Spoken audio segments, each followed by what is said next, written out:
BVM खबर 24 के सभी दर्शकों का हार्दिक अभिनंदन है। नमस्कार, मैं जगभूषण शर्मा।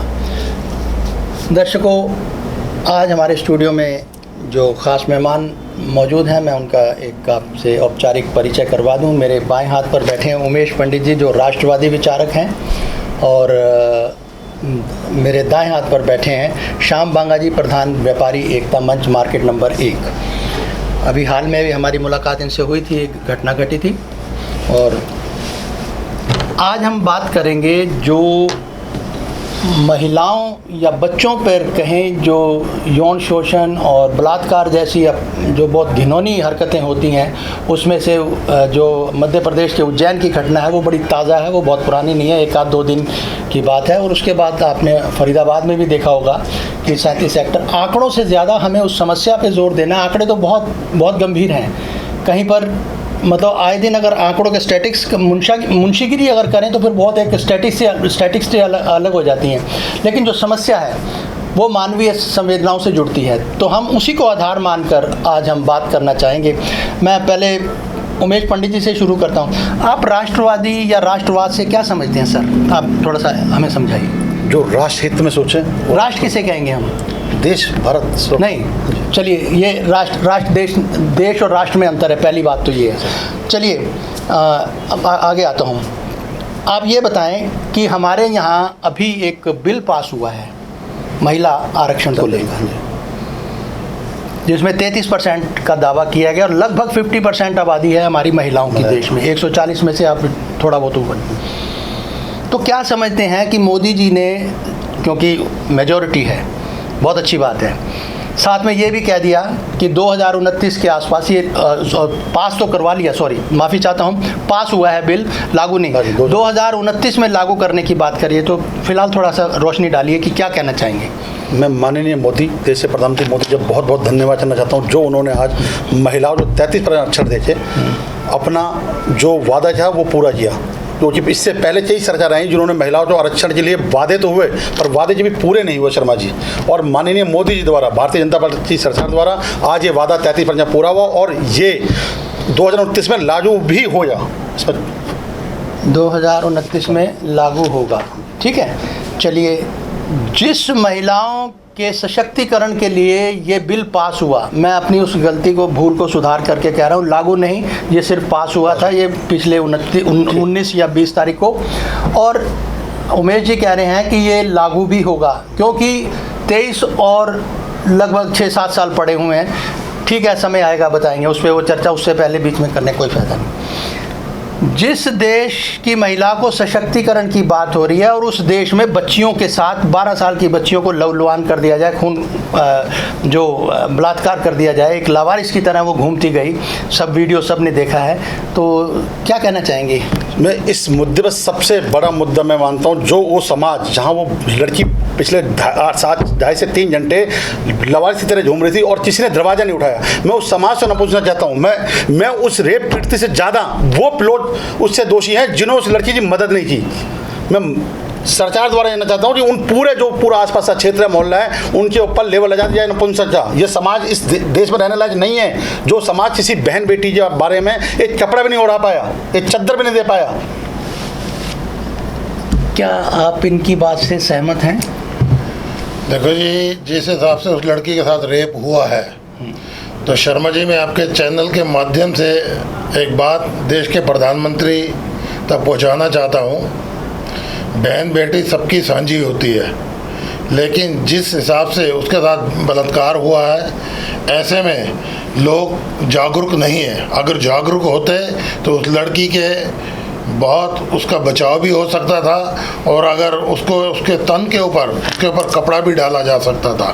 लेकिन लोग डरते हैं, जागरूक नहीं हैं। लोगों को जागरूक होना पड़ेगा और महिलाओं की इज्जत करनी पड़ेगी, मैं यही कहना चाहता हूँ। महिलाओं की इज्जत करनी पड़ेगी, और इज्जत के लिए हमारे धर्म ग्रंथों में भी बहुत कुछ उल्लेख हुआ है। आपको उमेश जी मालूम होगा कि मनुस्मृति में एक श्लोक आता है, यत्र नारेस्तु पूजन्ते रमन्ते तत्र देवता।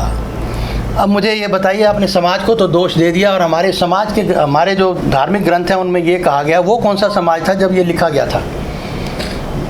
किसी भी धार्मिक मुद्दे पर धार्मिक मुद्दा है ही नहीं है। मैं आपसे जो जानना चाहूँ शर्मा जी, हम मनुष्य मूर्ति जो मानने वाले लोग हैं, हम भी सनातन धर्म जो मानने वाले लोग हैं, हर चीज़ से अपना एक पहलू होता है, समझाने का अपना पहलू होता है। जी हाँ, नहीं, आप मुझे ये बताइए कि रमन्ते तत्र देवता यत्र नार्यस्तु पूजन्ते, जिस नारी को पूजा, अब वो आने वाले हैं, नवरात्रे हैं, तो हम कंजकों को देवियों करके पूजते हैं। और आज एक देवी का इतना मतलब कि एक जिससे कहूँगा कि विभत्स वो एक सूरत सामने आई। मैं आपकी बात से पूरा सहमत हूँ, लेकिन यही नहीं, मध्य प्रदेश अभी जो हाल फिलहाल 3-4 महीने पहले धोला जुड़ली नामक एक 8 साल की बच्ची का रेप होता है और उसे भट्टी में झोंक दिया था राजस्थान के अंदर। शायद आपके नॉलेज में वो भी रहा हो जा, शायद नॉलेज में रहा हो जा, मेरे हिसाब से शर्मा जी वो भी नॉलेज में रहा हो जा। वो लड़की पूरी जिंदा लड़की, मतलब रेप करने के बाद उसे भट्टी में झोंक दिया गया। 8 से 10 आदमी ने रेप किया।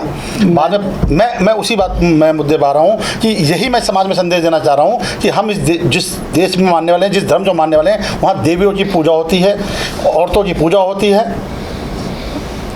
देवियों की पूजा होती है। मणिपुर का भाई साहब थोड़ा सा हवाला भूल गए, राजस्थान का दे रहे हैं, कोई बात नहीं, अपना अपना एक ख्याल है, अपना अपना विचार है, उसमें हम ज़बरदस्ती नहीं कर सकते।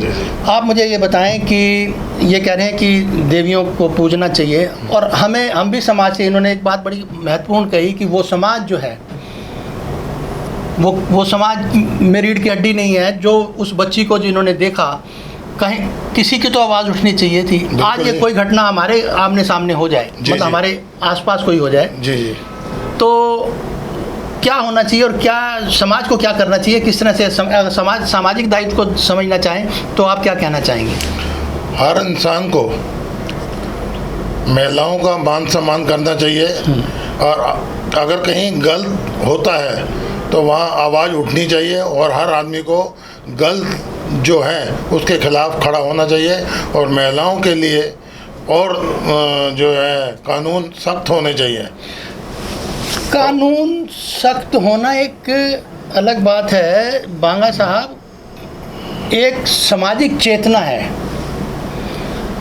अब एक सज्जन से हमने कोई बात की तो उन्होंने कहा जी महाभारत में ही वस्तु कहकर है कि अब किसने किसको कहा, युधिष्ठिर और ये जब द्रौपदी की वो उसको ब्याह के लेके गए, जी जी, तो उन्होंने किसके मुंह से क्या निकला, और उनकी माँ कुंती ने कहा कि वो वस्तु है तो आपस में बांट लो। जी, तो क्या एक औरत नारी जो है जी, वो वस्तु है क्या? मेरा सवाल आपसे है, फिर मैं उमेश जी से पूछूंगा। नहीं, नारी तो देवी है, माँ का रूप है, बहन का रूप है, बेटी का रूप है। नारी का मैं फिर आपसे आपके चैनल में बैठा हूँ और आपसे यही कह रहा हूँ, नारी कमज़ोर नहीं है, ना नारी को कमज़ोर समझना चाहिए। नारी दुर्गा भी है, नारी माँ भी है, नारी माँ भी है, दुर्गा भी है, और हम पुरुष प्रकृति की जो शक्ति है उसके संतुलन को बिगाड़ रहे हैं, और उसे कमज़ोर, पुरुष प्रधान जो समाज है उसमें इस नारी को कमज़ोर किया जा रहा है। आप क्या कहना चाहेंगे जनाब? मैंने आपसे कहा कि कुंती ने कहा कि वस्तु है तो बांट, मतलब वस्तु है बांट लो, तो किसने किसने ये कहा कि ये वस्तु हम लाए हैं, और नारी को एक वस्तु कह के कहा गया? ये हमारे ही एपिक्स में, हमारे ही ग्रंथों में, महाभारत जैसे ग्रंथ में ये शब्द आता है। क्या कहना चाहेंगे? हमारे ग्रंथों में ऐसा कोई शब्द नहीं था। युधिष्ठिर द्वारा ये बोला जाए कि माँ हम एक चीज़ लाए हैं जो इससे पहले जो माँ अपने हर हिस्से में कि बच्चों में किसी तरह की कोई देश भावना ना हो, आपसी जो विवाद ना हो, वो हर चीज़ पाँचों में बांटने के लिए बोलती थी। वही चीज़ उससे मुँह से निकल गया, और जिस समाज को हम मानते हैं कि माँ की ही सबसे बड़ी पूजा होती है, तो वो युधिष्ठिर जी ने उस बात को मानने रख लिया, ये पाँचों में हम जो भी है ये पाँचों में रहना चाहिए। बस इसमें जो वस्तु नहीं बोली जी, ये सिर्फ अपने बनाए हुए विचार हैं हमारे आपके। यही ग्रंथों में ऐसा कुछ भी नहीं वस्तु। आप बताइए किसी ग्रंथ में लिखा हुआ वस्तु। चलिए बताइए, मुझे तो एकदम नहीं पता था कि आप आ रहे हैं। हमने तो एक चर्चा की है, अगर आपने शर्मा जी आएंगे तो जरूर आपके साथ आपने ये कहा है कि बताएं, तो ये ज़रूर मेरा भी एक दायित्व बनता है कि मैं आपको वो किसी न किसी जो जिस ग्रंथ में भी लिखा है और जिसने मुझे कहा है कम से कम, सुनिए, मैं वो देखिए, अगर प्रमाण करना है तो वो करेंगे, ज़रूर करेंगे। एनी हाउ, आप नहीं मानते कि उन्होंने वस्तु नहीं कहा, जो भी कहा, जैसे भी है, जो है आपस में बांट लो। खैर, हम उसी नारी सम्मान पर आते हैं कि किस क्षेत्र में इसको, यानी हम अपने जैसे अभी बांगा साहब ने कहा कि माँ भी है, बहन भी है, बेटी भी है, सब कुछ है, तो क्या पुरुष अपने अस्तित्व में बिना नारी के आ सकता है क्या? कभी भी नहीं है नहीं जनाब। नहीं आता। तो फिर इतना गुमान इस पुरुष को या जो भी जिनके हाथ में आज ताकत है, ऐसा क्यों हो रहा है कि ये जो घटनाएं हैं समाज में, तो आप क्या कहना चाहेंगे, क्या सलाह देना चाहेंगे, क्या आप समस्या का समाधान बताना चाहेंगे कि हमें क्या करना चाहिए कुल समाज को, क्योंकि आपने बात की समाज कमजोर सबसे ज़्यादा पुरुषों के अंदर नशा मुक्ति, ड्रग्स और जितने भी नशे से जुड़ी जितनी वस्तुएं हैं पुरुष प्रधान जो छोड़नी पड़ेंगी। बिना नशा छोड़े, बिना पुरुष प्रधान, क्योंकि हमारा मानसिक संतुलन वहाँ ना रहते किसी विचित्र राक्षसी प्रवृत्ति जो हो जाता है। ये जो नशा है ये हमें राक्षसी प्रवृत्ति की ओर ले जाता है। इस वजह से जो जितनी भी जड़ें हैं, मैं तो माननीय, सम्माननीय और आदरणीय देश से प्रधानमंत्री बोलूँगा कि नशे जो पर सबसे बड़ा मुद्दा बना है हमारे देश में। एक गीत के बोल याद आ रहे हैं मुझे, पूरा तो नहीं आता। नशे में कौन नहीं मुझे ये तो बताओ, है ना, शराबी फिल्म का गीत। नशे में कौन नहीं है मुझे बताओ ज़रा, ऐसे कुछ बोल है, मुझे नहीं आता जी। आप क्या कहना चाहेंगे? ये भाई साहब कह रहे हैं ये नशे में है। नशे में कौन नहीं? जिनके हाथ में ताकत है उन्हें भी नशा है जी बिल्कुल। जिसके पास धन है उसे भी नशा है, जिसके पास यौवन है उसे भी नशा है। जी बिल्कुल ठीक है। जिस मुद्दे पे हम लोग बैठे हैं जी हाँ, उस मुद्दे की मैं बात करता हूँ। एक बात पहनावे की भी आती है। हाँ, हमारी संस्कृति का जो पहनावा है वो कुछ और है, लेकिन आज जो पहनावा है कुछ और है जो लड़कियां पहनती हैं। शर्मा जी, हम लोग मार्केट के हैं और व्यापारी एकता मंच के प्रधान होने के नाते मैं मार्केट में भी बैठता हूं, मेरी टीम भी मेरे साथ होती है। तो पहनावा आजकल लड़कियों का इतना गलत है कि आप देख के आपको अपनी नज़र घुमानी पड़ती है। इस बात पे देखो, आप मुझसे बड़े हैं और आपने भी देखा होगा आज की जनरेशन का पहनावा कैसा है। ना चाहते हुए भी इंसान की निगाह गलत हो जाती है। जी, आप क्या कहेंगे पंडित जी? मैं नहीं रहूँगा इस बात पे कुछ भी, क्योंकि ये मुद्दा पहनावे का नहीं है, हमारी मानसिक सोच सा है, हमारे दिमागी सोच सा है। यदि हमारे अंदर दिमागी रूप से हम गलत हैं तो वो किसी भी रूप में हो। जैसे आज जो हम 2 साल की लड़की के साथ रेप हो रहा है, 6 महीने लड़की के साथ रेप हो रहा है, वहाँ तो पहनावा नहीं आ रहा, वहाँ तो पहनावा नहीं आ रहा ना, वहाँ तो हमारी मानसिक जो संतुलन वो बिगड़ रहा है ना, वहाँ तो किसी चीज़ से पहनावा नहीं आ रहा। 6 महीने के साथ बच्ची के साथ रेप हो रहा है, 2 साल की बच्ची के साथ रेप हो रहा है, 3 साल की बच्ची के साथ रेप हो रहा है, उनसे कौन सा पहनावा है? मैं अभी चर्चा हो रही थी, हमारे सीरियल जितने भी महाभारत जैसे सीरियल बने, रामायण जैसे सीरियल बने हैं, उनमें कॉस्ट्यूम जिन्होंने भी दिखाया है, मैं डायरेक्टर या जो भी हम देखते भी हैं, हमारे जो, क्योंकि कपड़े का कब वो इन्वेंशन हुई है, कपड़ा कब आया और किस तरह के क्या कब पहना गया है, ये अलग से विषय है। और मैं एक हद तक इनके बात से सहमत हूँ उमेश जी की, कि एक आदमी का जो एक नज़रिया है, सोच है, वो किसी के पहनावे पे क्यों अटक जाते हैं। कोई गुर्बत के कारण भी बेचारा कपड़ा नहीं पहन सकता, उसके तन पे भी कपड़ा नहीं हो सकता, और कोई शौकिया ही नहीं पहनता। आज फटी हुई जीन फैशन हो रही है, फैशन बन गई है, ठीक है जी। और क्या पजामा एक वो ओल्ड फैशन हो गया, जो भी है जैसा भी है। तो ये पहनावा एक मुद्दा तो हो सकता है, एक पहलू तो हो सकता है कि जो किसी को आकर्षित करता हो, लेकिन मुख्य कारण नहीं हो सकता। मेरा कहना सिर्फ ये है। खैर, ये चर्चा एक बड़ी गंभीर चर्चा है, और चर्चा हमारे महिला सम्मान से, महिला सशक्तिकरण से जुड़ी है, और बच्चों के ख़ास तौर पर देखिए, एक जिसे हम ह्यूमन ट्रैफिकिंग कहते हैं, मानव तस्करी कहते हैं, वो भी बहुत हो रही है, समझे जी। ये रहा पलवल, इसके अंदर भी मेरे एक साथी ने कहा था, कुछ किसी को हो तो कितनी सच, मैं आंकड़ा नहीं बोलना चाहता, सैकड़ों की तादाद में कह रहे थे बच्चियां या लेडीज़ ये लापता हुई हैं, कैसे क्या है ये अलग, जब तक तथ्य सामने ना आए पूरी बात नहीं कहनी चाहिए। तो ये सब हो रहा है, ऐसी और भी घटनाएँ हैं। अच्छा, छोटे बच्चों के भी हो रहे हैं, ह्यूमन ट्रैफिकिंग की बात करें, छोटे बच्चों को भी ले जाते हैं। सवाल हमारे समाज में समाज को अपराध मुक्त बनाने का, भय मुक्त बनाने का है। चर्चा इस बात पर है, ठीक है जी, उसके लिए हम इनसे लास्ट एक एक प्रश्न अपना अपना ये रखेंगे, क्योंकि समय हमारे पास इतनी इससे ज़्यादा इजाज़त देता नहीं है। और ऐसे चर्चाएं इनसे आज पहली मुलाकात है, आगे बुलाते रहेंगे इनको, क्योंकि व्यापारी वर्ग का भी एक पूरा योगदान बनता है कि उन्हें भी अपने विचार रखने चाहिए कि समाज अगर सुधर सकता है या समाज एक सही दिशा में जा सकता है तो कैसे जा सकता है। क्या कहना चाहेंगे जनाब? हम भयमुक्त और अपराध मुक्त समाज चाहते हैं। शिक्षा पे जोर देना सबसे पहला काम, जिसने हम शिक्षा पे जोर। दूसरी बात, आपसी भाई मनसा बढ़ाते चलना, आपसी भाईचारा बनाते चलना, क्योंकि अपराध जो हैं वो शॉर्ट के ऊपर हो रहे हैं। आज नए जो बच्चे हैं, नए बच्चे हैं, नशा, सिर्फ नशे की पूर्ति के लिए ज़्यादातर अपराध देख लीजिए, चैन स्नैचिंग जितने भी मामले हो रहे हैं वो सिर्फ अपराध नशे की वजह से हो रहे हैं। हमें नशे को रोकना है। और माननीय सम्माननीय आदरणीय मोदी जी का, मैं हरियाणा सीएम खट्टर साहब का, हमारे मंत्री श्री किशन जूझर जा, श्री बहन सीमा तिरछा से अनुरोध करता हूँ कि अपने अपने क्षेत्रों में नशा तस्करी के ऊपर सीपी साहब से बोला जाए और इस पर अंकुश लगाने की पूरी जोर दिया जाए। जनाब ने कहा कि नशा मुक्ति होनी चाहिए, ठेके खुलने चाहिए साथ साथ। क्या ठेके बंद नहीं होने चाहिए? नशे का जो मूल सूत्र है वो शराब के ठेके हैं, और शराब के ठेके कहाँ कहाँ नहीं है जरा बता दीजिए प्लीज़ मुझे। भाई साहब ने तो कह दिया, शिक्षा महंगी है, शिक्षा को बढ़ावा दो, स्कूलों में टीचर ना रखो, ठीक है जी। और देखो, शिक्षा के साथ दीक्षा भी होना बहुत ज़रूरी है। शिक्षा के साथ दीक्षा भी हो। अगर बच्चा अपनी संस्कृति से जुड़ा हुआ है, अपने धर्म से जुड़ा हुआ है, और उसके माँ बाप अगर उसको अच्छी शिक्षा दें, अच्छी दीक्षा दें, अच्छे गुरु से दीक्षा दिला के दें, तो मेरे ख्याल से ना तो बच्चे नशा की तरफ जाएंगे, ना गलत उनके अंदर विचार आएंगे।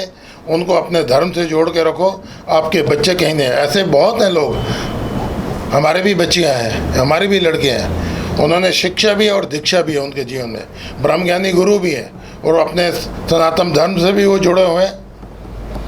अगर वो धर्म से जुड़े हैं तो कहीं आपके बच्चे बिगड़ नहीं सकते। चलिए, आप अपने बच्चों पे नजर रखें। हर एक के विचार हैं, क्योंकि 8 अरब से ज़्यादा की आबादी है इस विश्व की, और हर एक के अपने विचार हैं। किसी ने कहा, मैं अक्सर बोलता हूँ ये शेर, कि मुझे असीर करो या मेरी ज़बां काटो, मेरे ख़याल को बेड़ियाँ पहना नहीं सकते, किसी के विचारों को हम बांध नहीं सकते। अभिव्यक्ति की स्वतंत्रता आती है, लेकिन अगर कोशिश अभिव्यक्ति की स्वतंत्रता को कुचलने की होगी तो फिर वो वक्त है, वो अपना फैसला खुद करता है। तो जैसे भाई साहब ने कहा कि नशा मुक्ति होनी चाहिए, बिल्कुल होनी चाहिए। हमारी गुजारिश है कि सरकार को ठेके भी नहीं खोलने चाहिए फिर, क्योंकि शराब की जो लत है, शराब की लत से घर तबाह हुए हैं। जिस परिवार में एक शराबी पैदा हो जाए वो घर तबाह हो जाता है। और यहाँ तो कोने कोने पर ठेके खुलते हैं। हमें देखा है कि बहुत जल्द आए दिन कहीं पे भी ठेके के बिना कोई कॉलोनी शायद ना हो। माफ़ी चाहता हूँ, हर रोज़ का मतलब मेरा व्यवहारिक वो नहीं है कि रोज़ खुल ही रहे हैं। सिर्फ ये है कि हर जगह आपको ठेका मिल जाएगा, बाकी कुछ मिले या ना मिले, शराब का ठेका ज़रूर मिल जाता है। तो अगर नशा वाकई हम नशा मुक्त चाहते हैं, समाज नशे से हम परहेज़ करते हैं, तो हमें इन चीज़ों पर भी थोड़ा सा, जो नीतियां हैं हमारी, इन पर भी गौर करना चाहिए। बहरहाल हमारी ये चर्चा जो आज थी, इसका ताल्लुक़ था जो यौन शोषण की जो आपराधिक घटनाएं बढ़ रही हैं या बलात्कार की आपराधिक घटनाएं बढ़ रही हैं, वो क्यों बढ़ रही हैं, उन पर इन्होंने अपने जो हमारे साथी आए हैं, हमारे जो यहाँ पर आए हैं पैनलिस्ट हैं, इन्होंने अपने विचार रखे। इनका बहुत बहुत धन्यवाद। हम उम्मीद करते हैं कि इन्हें जब हमें ज़रूरत पड़ी तो आप हमारा साथ देंगे। और फ़िलहाल दोस्तों इतना ही, नमस्कार।